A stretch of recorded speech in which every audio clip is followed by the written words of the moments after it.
कश्मीर की वादियों में बसे एक छोटे से गांव तंगधार के चारों ओर ऊंचे पहाड़, घने जंगल और ठंडी बर्फीली हवाओं का राज था।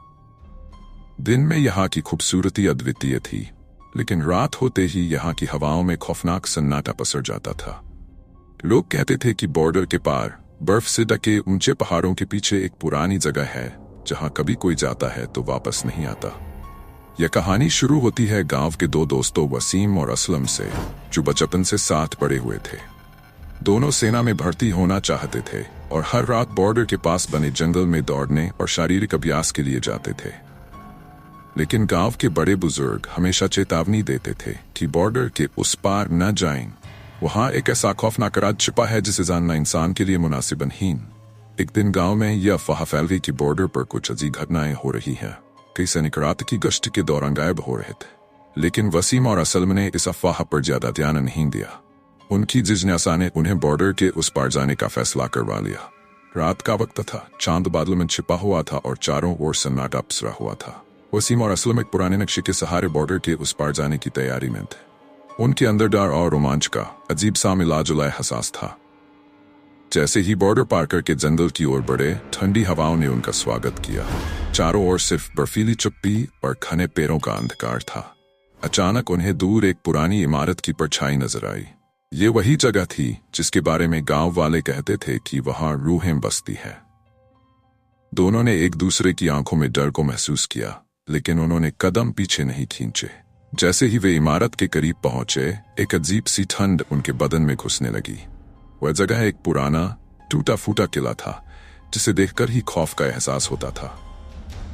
किले के दरवाजे पर एक टूटी हुई लकड़ी की पट्टी लटक रही थी, जिस पर उर्दू में कुछ लिखा हुआ था, यहाँ मौत का राज है, क्या हम अंदर जाएं? असलम ने थोड़ी घबराहट के साथ पूछा। हम इतने दूर आ चुके हैं, अब पीछे मुड़ना बेकार है। वसीम ने उसे डारस बंधाया।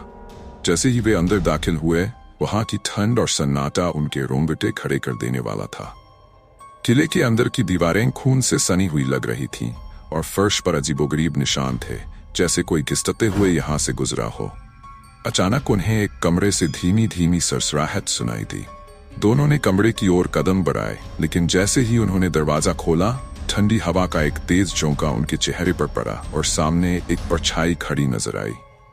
वह एक जवान लड़की की आत्मा थी, जिसकी आंखें खाली और चेहरा सफेद था। उसकी पोशाक फटी हुई और गंदी थी और वह लगातार उनकी ओर देख रही थी। तुम यहाँ क्यों आए हो? उसकी आवाज बहुत धीमी और भयावह थी। हम यहाँ सिर्फ जिज्ञासा में आए थे, वसीम ने कांपते हुए कहा। यह जगह तुम्हारी जिज्ञासा की नहीं, यह जगह सिर्फ मौत की है। वह आत्मा हंसी और उसकी हंसी किले की दीवारों से टकराकर गूंजने लगी। अचानक किले के दरवाजे खुद ब खुद बंद हो गए और चारों ओर चीखें और रूहों की परछाइयां मंडराने लगीं। वसीम और असलम ने भागने की कोशिश की, लेकिन दरवाजे बंद हो चुके थे। उन्हें महसूस हुआ कि वे एक जाल में फंस चुके हैं। वह आत्मा अब हवा में उड़ने लगी और उसके पीछे कई दूसरी आत्माएं भी उभरने लगी। हर आत्मा किसी न किसी दर्द में बंधी हुई थी। कोई अपना सिर पकड़कर चीख रही थी, तो कोई अपने कटे हुए हाथों को घसीटते हुए इधर उधर घूम रही थी। हम यहाँ से बाहर कैसे निकल सकते हैं?